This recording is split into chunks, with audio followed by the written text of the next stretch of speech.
première question que j'aimerais vous poser, c'est de savoir si vous pensez qu'on va plonger ici à l'année au Cap de Bon-Désir. Levez la main ceux qui disent oui. Qu'on va plonger ici l'hiver, là. OK, vous pouvez baisser vos mains. Levez la main maintenant ceux qui disent non.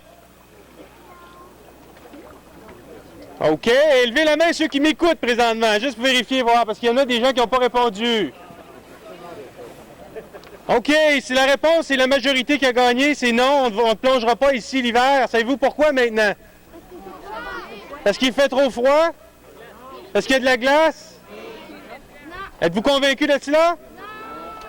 C'est pas à cause de ça, pas en tout. La raison pour laquelle on ne plonge pas ici l'hiver, c'est parce que vous n'êtes pas là. Parce qu'on pourrait plonger ici l'hiver, il n'y a aucun problème. Si vous pensez glace, vous vous trompez. Parce que pendant des longues périodes de temps, entre la Malbaie et les Escoumins, entre les Escoumins et la Malbaie, il arrive qu'on voit fréquemment là, le Saint-Laurent complètement dévêtu de glace. Et les marées et les courants font en sorte que la glace ne se forme pas d'une rive à l'autre. De toute façon, c'est trop large ici. On a 25 km à peu près qui séparent la rive sud de la rive nord. Et la glace va se former plutôt entre les îles du Saint-Laurent et les rives les plus proches. Pensez à l'île Verte, par exemple. Il y a de la glace, il y a même des ponts de glace qui vont se former l'hiver et qui permettent aux gens de la rive sud de traverser puis aller sur l'île Verte à pied. Et on peut même pratiquer de la pêche sur glace dans le Saguenay, à la hauteur de la baie. Dans ces régions-là, on va pratiquer la pêche sur glace. Et ça arrive même qu'on pêche l'hiver des requins. Là, les plongeurs vont maintenant nous quitter. Vous avez certainement remarqué qu'il y a des piscines autour de vous. Il y en a derrière vous. Il y en a une qui est bleue, si je ne me trompe pas. Cette piscine bleue-là est pour enfants de 10 ans et moins. On a des activités de planifier pour ces gens-là. Et les autres, c'est pour des adultes avertis. Dans le sens qu'on vous avertit que c'était pour vous, là. C'est pas parce qu'il y a un contenu différent. C'est juste que c'est pour vous. Il y en a une derrière vous et il y en a deux derrière moi. Donc, on se donne rendez-vous aux piscines. Si vous voulez, on va dire bonjour aux plongeurs, on va les regarder s'en aller. Et par la suite, on vous demanderait de vous répartir de façon égale, là. De toute façon, vous allez voir toute la même chose aux piscines. C'est des gens qui sont bien formés pour vous parler de la vie du Saint-Laurent. Moi, je travaille ici, on est partenaire avec le parc marin du Saguenay-Saint-Laurent. De toute façon, il y a beaucoup de partenaires sur le site. Il y a la Corporation touristique de Bergeronne également. Et l'idée de partenariat est très importante pour le parc. De toute façon, ça s'enligne vers là, d'avoir des partenaires. Nous, on assure l'interprétation avec la Corporation touristique de Bergeronne.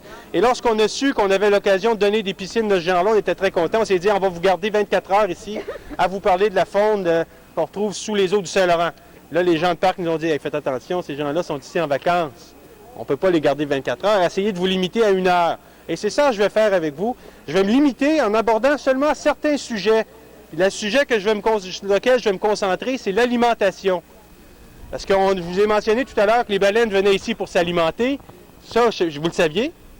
Qu'ils viennent uniquement pour ça? Il n'y a pas de reproduction ici. Les baleines vont dans le sud pour se reproduire. Et là, la question que j'aimerais vous poser, moi, c'est pourquoi?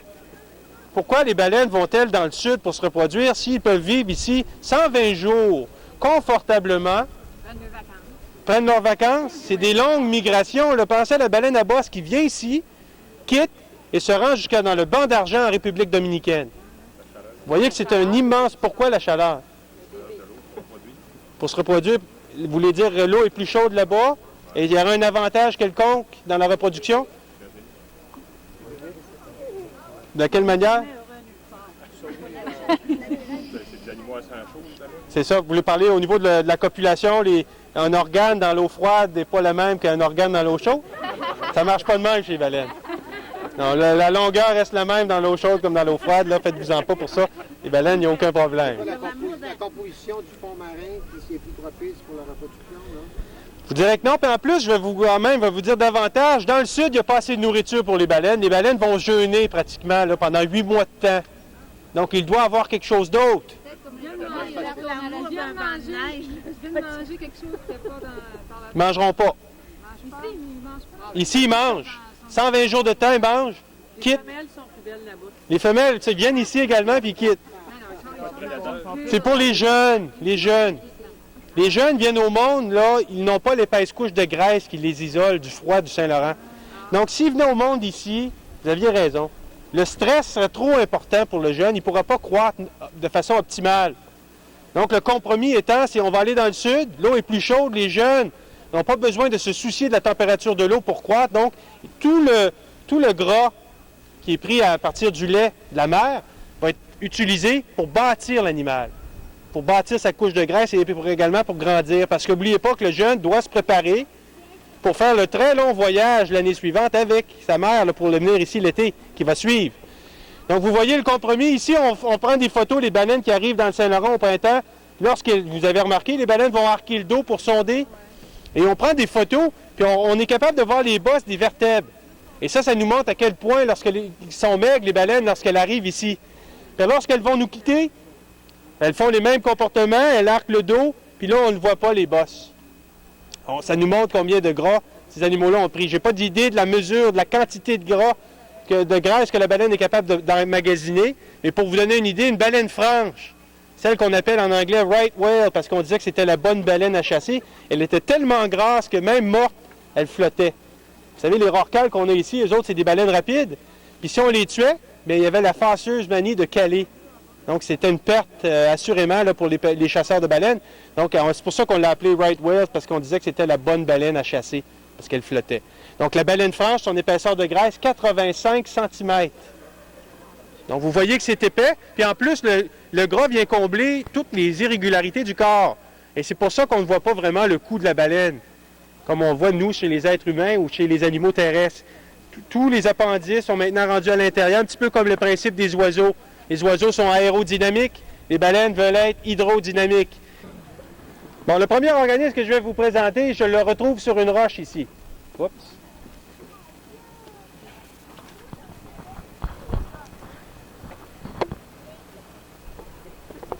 C'est le petit point blanc, là. Regardez, non, je vais vous le montrer, là. C'est cet organisme ici qu'on retrouve sur la roche, qui ressemble à un petit champignon. Voyez-vous?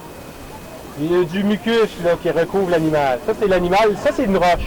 Vous savez, moi, je vous dis que le Saint-Laurent, là, est tapissé de ces animaux-là.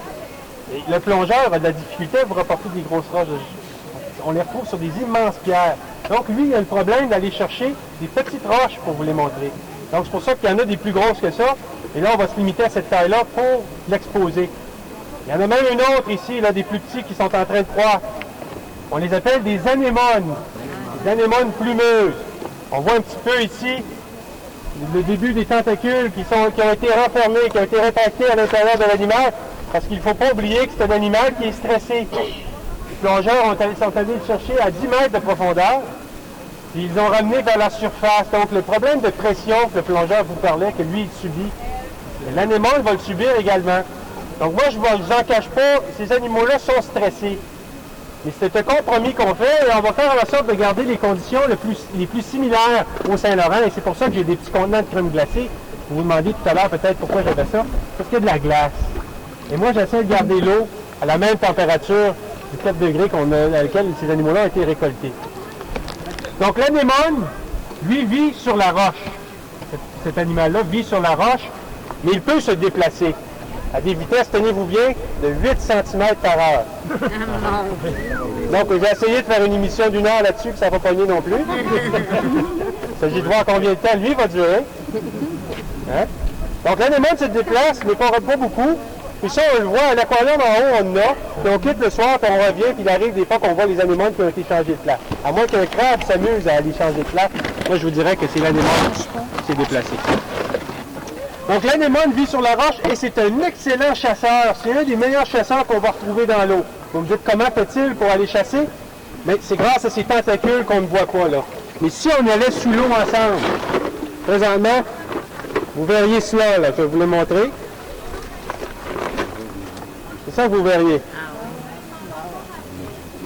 Ça, là? Oui, c'est ça ouvert. Il reste un chou-fleur. Vous voyez le corps brun qu'on voit?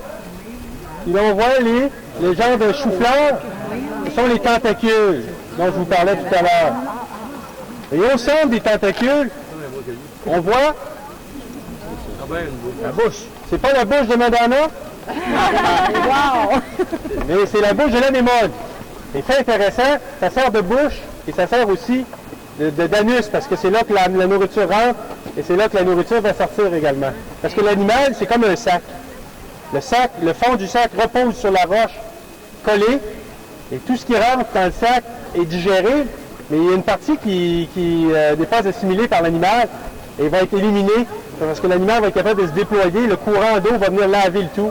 C'est comme ça qu'il va compléter son alimentation et aussi nettoyer son système digestif. Ça, c'est l'autre concombre. Il est différent. Vous voyez, il est rouge, ça c'est sa couleur. C'est le Psolus écarlate ou la bottine écarlate aussi. C'est un autre nom qu'on lui donne. Lui, il a la texture de cuir, plus de cuir. Mais son ventre, regardez, les lisses. Il fonctionne de la même façon que l'autre concombre. Regardez, il est lisse ici. Ses séries de pieds, on forme un 10 sur lui. Les trois, il y en avait 3 sur l'autre. Celle-là, il en reste juste 2. Celle-là du centre a tendance à disparaître chez le concombre, le Psolus écarlate. Sa bouche se trouve ici et son cloaque se trouve là. Donc lui, il fait face à l'environnement de cette façon-là. Il est agrippé à la roche. Dans sa bouche, il y a encore une fois son col roulé et les fameuses branches rouges qu'on peut voir. J'ai une photo si ça vous tente de... Les branches que tu dis, sont-elles aussi longues que l'autre concombre? Oui, ça peut être 2 fois la taille du concombre.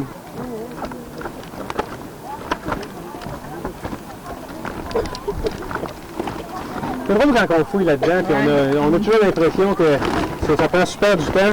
Là, on vient qu'on stresse. On essaie de se dépêcher. Regardez. Ça a l'air sur l'autre. Ah, c'est ça que ça devient. Ça, c'est les tentacules qu'on ne voit pas, là. Vous avez remarqué que là, on ne voit même pas son corps parce qu'habituellement, il est bien camouflé dans le fond de l'eau.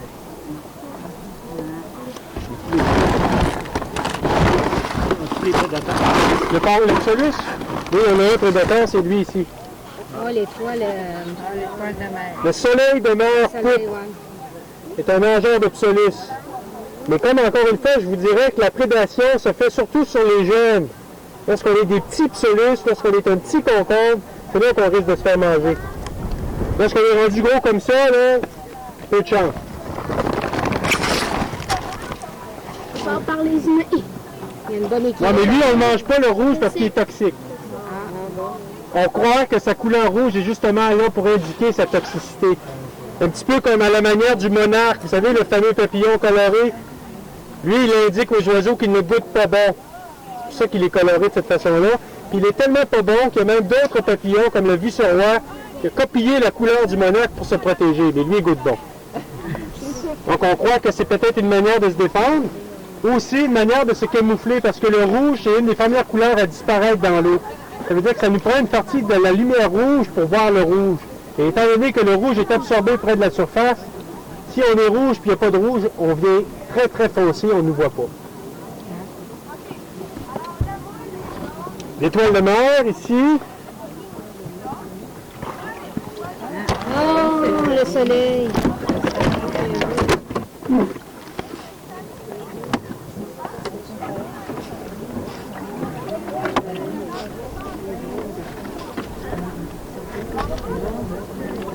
Bon, regardez, 3 représentants ici qu'on retrouve. 3 représentants de 3 différentes espèces. On a le soleil de mer épineux, qui est le rouge ici. On a le soleil, on a l'étoile de mer rouge sang ou Henricia, et on a l'étoile de mer polaire. Donc 3 échinodermes. Avez-vous déjà entendu parler du terme échinoderme? Ça veut simplement dire, derme c'est peau, échino c'est épineux, peau épineux. Et dans les peaux épineuses, on retrouve les étoiles de mer, le concombre et aussi l'oursin. Là, on comprend d'où vient le terme peau épineuse lorsqu'on pense à l'oursin que je vais vous présenter tout à l'heure. Donc, les étoiles de mer n'ont pas de yeux. Les étoiles de mer fonctionnent de la même façon que le concombre. Ils ont sous leurs bras les pieds ventouses qu'on voit ici, dans les trous. Au centre, on voit la bouche. La bouche est ici au centre. Aux extrémités des bras, on retrouve des petites cellules qu'on appelle des ocelles. Il peut y en avoir de 20 à 200 et ça fait un petit point rouge. Et ces cellules-là détectent l'intensité de la lumière. C'est un animal qui est photopositif, c'est-à-dire qu'il se dirige vers la lumière. Donc, lorsqu'il se déplace, l'étoile de mer, habituellement, il va pointer un bras dans la direction dans laquelle il va aller, ou peut-être 2, dépendamment de l'individu. Et l'étoile de mer est un mangeur de moules, mangeur de buccins. Avez-vous déjà vu ça, des buccins? Des bourgots, genre d'escargots marins, gros, très gros? Oui. j'ai vu ça, les Bourgos, c'est ça. J'en ai une, il y a une photo du Bourgo.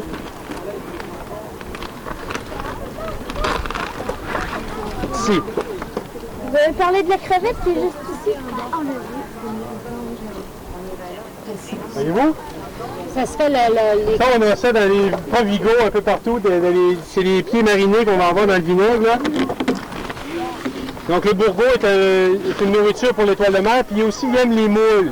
Et si vous n'avez pas d'idée de quoi peut ressembler une moule, bien, sachez que c'est un mollusque qui vit entre deux valves. C'est ça qu'on va appeler sa coquille, un bivalve. Et lorsqu'il mange, lui, il ouvre sa coquille, il laisse l'eau rentrer à l'intérieur. C'est comme ça qu'il va se nourrir. L'eau est transportée. Il y a des structures qui captent la nourriture, puis il y a des structures qui captent l'oxygène qui est dans l'eau. Lorsqu'un animal vient le menacer, il se referme. La moule ressemble à nos oreilles. Je ne sais pas si vous avez déjà remarqué. La forme d'une moule fermée ressemble beaucoup à la forme de notre oreille. Et si vous regardez les différentes oreilles qu'on a autour de la piscine ici, vous allez voir autant de formes de moule également. C'est à peu près la taille. Ça tombe bien. C'est bien fait. Ça coûte pas cher d'avoir ça comme budget d'interprétation, comme matériel. Est-ce que vous voulez participer à notre petite présentation, madame? Je peux essayer. Okay. C'est quoi votre nom? Francine. Francine va être la moule. Ça vous dérange pas d'être une moule pour 5 minutes? Non, je vais essayer le plus possible. Okay. Puis moi, je vais être l'étoile de mer et pour des fins pédagogiques, je vais manger. Je vais vous manger. Ça vous dérange pas? Vous n'avez pas de famille derrière? Vous laissez de la famille derrière? De mon mari. Est-ce qu'elle a une bonne assurance vie? Oh oui. Okay. Donc, elle a une bonne assurance vie. Vous pouvez vous consoler avec ça. Donc là, vous vivez dans le Saint-Laurent. Vous êtes joyeuse. Il fait très beau. Vous filtrez. Donc, vous êtes ouvert. Okay. Avec vos deux bras, vous allez faire les valves. Là, vous êtes ouvert. Puis là, vous filtrez. L'eau passe à travers son corps. Là, la joie de vivre. Soudainement, elle sent la présence d'un énergumène, qui est l'étoile de mer. L'étoile de mer vient s'accoler. Les bras viennent entourer la coquille. Là, la première réaction que vous allez avoir, c'est de vous fermer. Parce que là, vous allez dire, il faut que ça passe, il faut que ça passe, il faut que ça passe. Et là, l'étoile de mer vient entourer la moelle. Je vais le tourner un petit peu ici. Là, je l'entoure comme ça, puis là, j'exerce la pression. La pression est soudaine. Même la moelle s'ouvre juste un petit peu. L'épaisseur d'une feuille de papier est suffisante pour qu'elle soit mangée par l'étoile de mer. Savez-vous comment? Succion. Succion, c'est intéressant comme possibilité, mais c'est pas ça. C'est que ça, dans sa bouche, va sortir son estomac qui est en forme de sac. Ça ressemble à un sac, très malléable. Et ça va aller s'infiltrer dans la moule, relâcher des enzymes, attaquer les muscles, la moule s'ouvre encore plus, l'estomac rentre à l'intérieur et mange le tout. Et une fois que c'est fini, l'estomac retourne à l'intérieur et le tour est joué. Pas de vaisselle, fantastique. Hey, ça serait parfait pour nous autres. Donc, on vous remercie beaucoup. Ça n'a pas fait mal, hein? Non, non. Donc là, vous le voyez, vous l'avez vu, c'est comme ça que ça va fonctionner. Ça peut prendre de 2,5 à 8 heures pour manger une moule pour l'étoile de mer, dépendamment de la taille de l'étoile de mer et dépendamment de la taille de la moule. Donc, 2,5 à 8 heures. Bon, j'espère que vous avez apprécié. Moi, ça m'a fait plaisir de vous parler des invertébrés. C'est une chose que j'aime beaucoup et c'est une chose qu'on n'aborde pas souvent ici dans le parc marin du Saguenay-Saint-Laurent parce qu'on sait que la première chose qui vous attire, c'est les baleines, mais une fois qu'on vous a ici, on va dire qu'on faut se limiter aux baleines. J'espère que ça vous a plu et j'espère que vous allez faire une chose pour moi avant de quitter. Vous allez aller à la première maison, là, à côté de vos véhicules, en haut. Il y a un livre de commentaires. Très important que vous allez inscrire votre nom et que vous allez participer à cette activité-là pour dire justement aux gens de parc qu'il est important de maintenir cette activité-là d'année en année parce que ces pauses publicitaires-là, vous en avez besoin. Lorsqu'il n'y a pas de baleine ici, c'est intéressant d'apprendre sur les autres choses qu'on retrouve ici. Et il y a plein d'activités sur tout le sentier du parc. Là, vous pouvez en retrouver à 10h, à 14h et même à 8h30 le soir. On a des causeries à l'école de la mer. Donc ici, aujourd'hui, ça fait relâche, mais dans les autres jours de la semaine, vous pouvez en avoir. Et vous avez même le centre archéotopo pas très loin d'ici, au quai de Bergeronne. Et vous avez le centre des loisirs marins pas trop loin d'ici pour faire toutes sortes de randonnées et de découvertes. Donc profitez-en. Le parc marin ne se visite pas dans une journée. Pensez la semaine, c'est facile de le faire ici. Et j'espère que vous allez écrire en haut que vous allez participer parce que moi, l'année prochaine, si j'ai des commentaires, s'il y a des choses que vous aimeriez voir qu'on n'a pas ici, on s'ajuste. L'hiver, il faut vous faire en sorte que lorsque vous allez revenir ici l'été prochain, vous allez aimer. On veut faire plaisir à tout le monde, nous, ici, parce que vous êtes la raison d'être du parc et la raison d'être de nos emplois pendant l'été. Et lorsqu'on est sous le chômage, ça nous fait plaisir, nous autres, l'hiver, de regarder vos commentaires que vous avez laissés. Donc, je vous remercie beaucoup. Je vous donne à peu près 2 minutes pour toucher aux organismes. Par la suite, on va les remonter à l'eau. Merci. Là, c'est chez les insectes.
tout le monde qui était au party chez Mado m'ont passé. C'est quoi qu'on va faire? Ben, on va faire ce qu'on fait d'habitude, on va parler, on va danser, on va s'amuser. Mais moi, là, ici, j'en veux pas de bière. Parce que si tu veux pas de boisson, là, t'auras pas de monde. Ben là, premièrement, le party, c'est chez nous. Deuxièmement, moi, je vois pas. Troisièmement, pour un soir, vous êtes capable de vous en passer. Ouais, chacun son choix. C'est ça.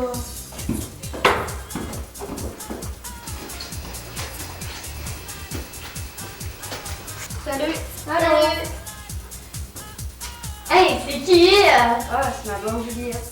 Salut! Salut! Y'a tout le monde qui vient d'arriver? Non, mais Mado s'en est tantôt. Ah, ok. Bernard, là. Ah, regarde son petit frère. Ok.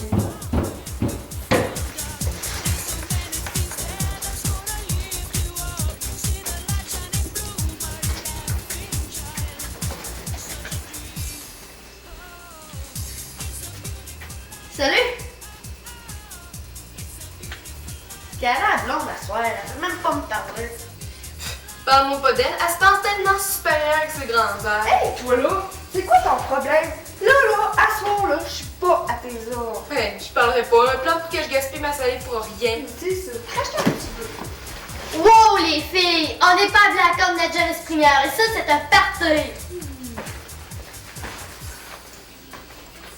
Salut, t'es qui, toi?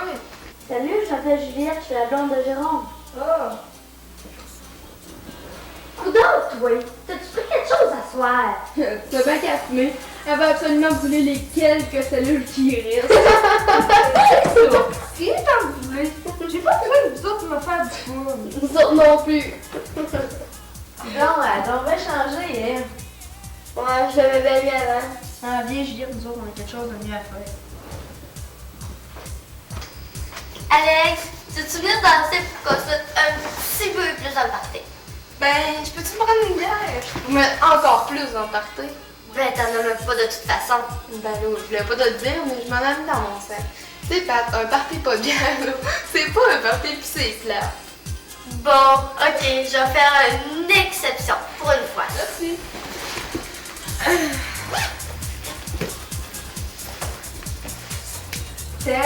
C'est rare qu'on voit une perfection prendre une bière.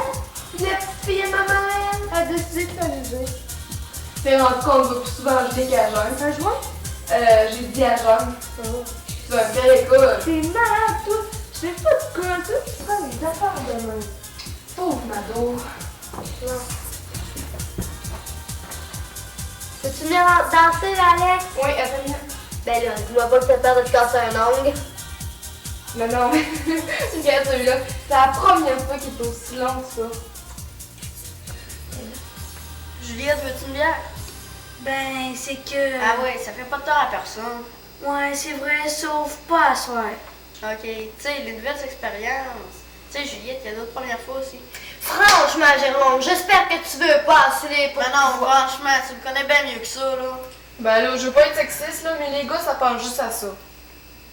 Juliette, tu veux danser, toi? Ouais, tu peux y aller. Ah, si! Tu sais, Jérôme, là, on dirait que ta blonde est à tes ordres. Ah, mais c'est le fun de même. Oh.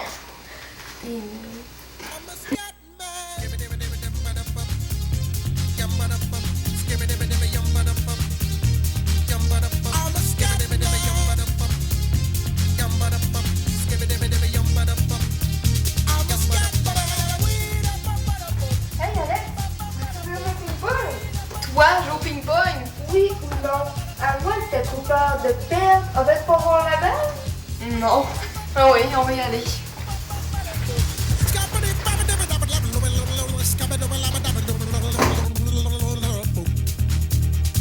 Everybody stutters one way or the other, so check out my message to you. As a matter of fact, don't let nothing hold you back. If the scat man can do it, so can you. Everybody say that the scat man stutters but does never stutter when he sings. But what you don't know, I'm gonna tell you right now that the stutter man Hey, ben là, avec qui t'es venu, là? Ah, du monde que tu connais pas. Des drogués. Where's the scat? Ça, oui. Tu sais, Mado, tout le monde trouve que t'as changé, là. Puis ça me dérange pas. Non.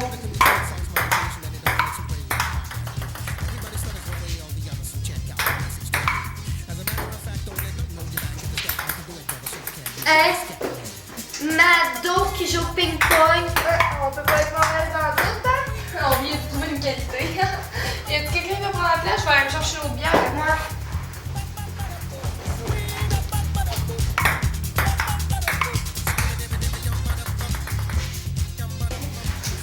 Ta mère, elle est où, elle? Ah, elle est à Chicoutimi. Elle sait même pas que je fais partie. Ah ouais. T'aurais dû dire. Tu sais, la vérité, là, ça finit tout le temps par se savoir un jour avant l'autre. Fais peur de ça, toi, là. Si tu te fermes la trappe, elle le saura pas. Pis toi, t'as pas peur que tes parents sachent que tu prennes de la drogue? Moi, je me sens pas bien, j'ai envie d'avoir. Comment tu traces la cellule, là? Je vais pas brûler la dernière, là. Ben, je me sens pas bien, je pense que je vais là. Perte de l'essence? Non. Être malade? Non? Oui. Ah!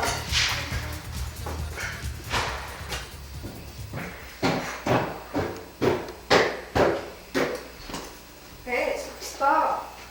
Ah, Alex, elle se sentait pas bien. Va donc chercher un verre d'eau, t'as peur de ça. Vas-y, toi-même, je suis correct, là.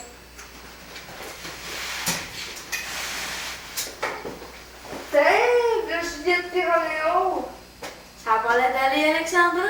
Ouais, t'es blanche comme un drap. Ben là, elle est pas aussi blanche que ça. C'est une expression, la blonde. Est-ce que tu veux un verre d'eau? Non, t'es smart, mais je vais être correct. Comme tu veux. Puis Juliette, comment t'as trouvé le party? J'ai bien aimé, mais chaque chose en son temps. Ouais, je prends de l'alcool à l'occasion, c'est pas grave, mais là. Faut juste savoir se contrôler. Puis surtout, pas s'accrocher. Faut toujours savoir ce qu'on fait et n'apprendre que lorsqu'on a l'âge de prendre ses responsabilités. Dans Tout le consommateur, le mieux est sûrement le consommateur averti.